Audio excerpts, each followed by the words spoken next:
Hello everyone, welcome back.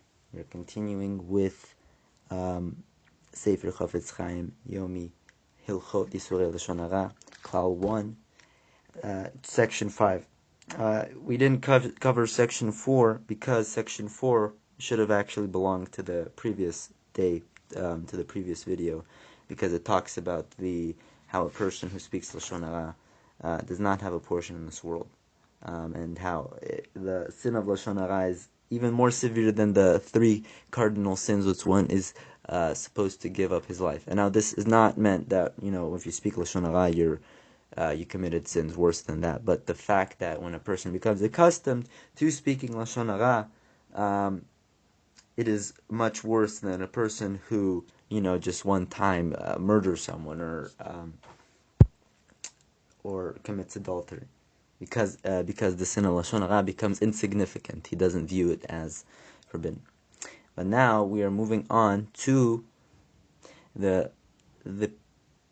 how there's no difference regarding the prohibition of speaking Lashon Harah, whether one spoke Lashon Harah on his own initiative, i.e. he spoke willingly, or one spoke Lashon Harah when his fellow, verbally assaulted him and pressured him, saying speak Lashon Harah, and then until he finally gave in and told his fellow the requested report and said Lashon Harah. There's no difference in either of these cases. Either way, he violates the prohibition of speaking Lashon Harah. Now you might ask, why is that true?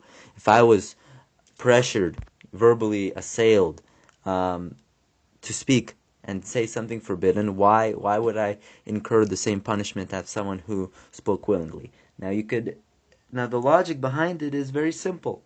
If someone were to force you to eat pig, would you, even after verbal assault and pressure, would you still eat the pig? Obviously not. You would not eat the not kosher food, even though you're verbally assailed, and therefore Lashon Harah is no different. It's not any less severe than the prohibition of eating chazir.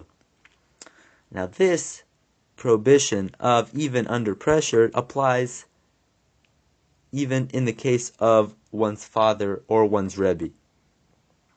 So if one's parent or teacher ask you to relate information about an incident and you know that your reply will have to involve Lashon Harah, you are forbidden to answer them, despite your obligation of honoring them. Right? We have an obligation to honor our parents, our teachers.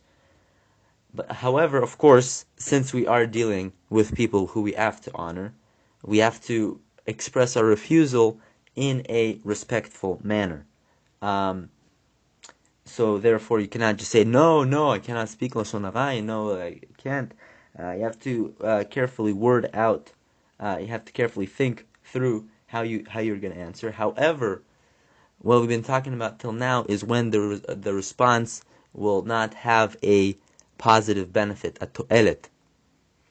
If, however, it does have a beneficial and constructive purpose, you are not able to censure the wrongdoer yourself, then in that case you are permitted to relate this information to them.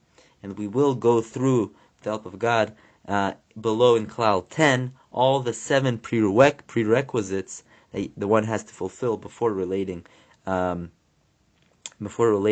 Harah for a constructive purpose. So, for example, a practical example. Someone caused Mr. Friedman a financial loss, and Mr. Friedman suspects that Levi knows who is at fault. Levi does indeed know that Mr. Gross is the guilty party, but he also knows that Mr. Friedman is a vindicative person, right? He reacts very negatively, and he will exact retribution from Mr. Gross far beyond that which is halachically liable.